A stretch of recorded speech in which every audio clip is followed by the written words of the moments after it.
Khaled, yes, I have a small question or a small concern. Okay, Abed. Abed. Yes, Okay.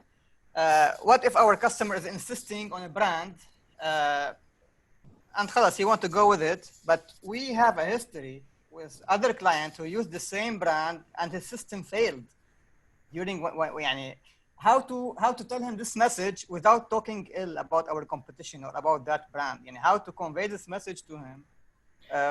That's a very good question, Abed. So let me see if I get to this correctly. You're asking is there are certain prospects that they want a certain brand. However, you know that if they use that brand from the other supplier, the other competitor, it's bad and it's caused problems in the past. Is that what I'm hearing? Yes, it made them lose the contract and cancel their contract and find some other system integrator who used our cables, Belden cables, and they were okay. Okay, good. So here's what we do. This is a very good question, Abed. Okay. I would say object Abed and just try to deliver it in a good way.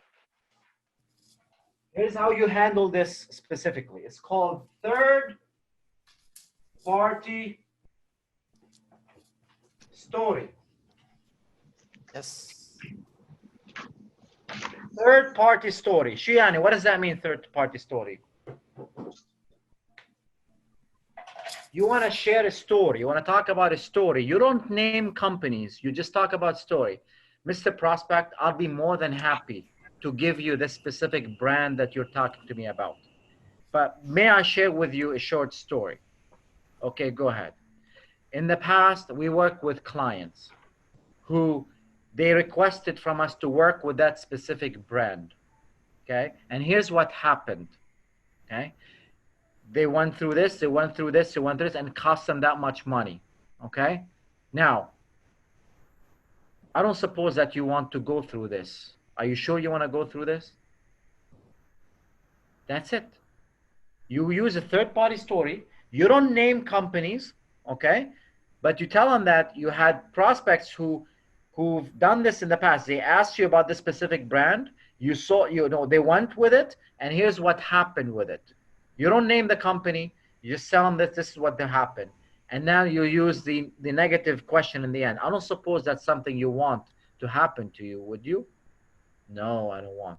Okay. So you put the seed in his mind. He was not having pain, but you give him the pain. Yeah.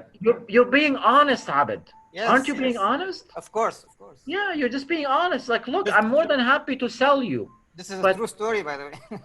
Yeah. So you just use, it's called third-party story. Why third-party story? Why we call it third-party story?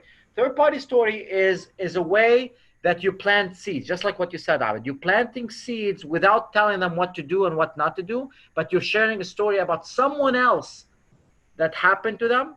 This way, they are not emotionally invested in it. Make sense? Yeah, thank you. Okay, you're welcome. All right, give Abed a big hand. Good question, Abed.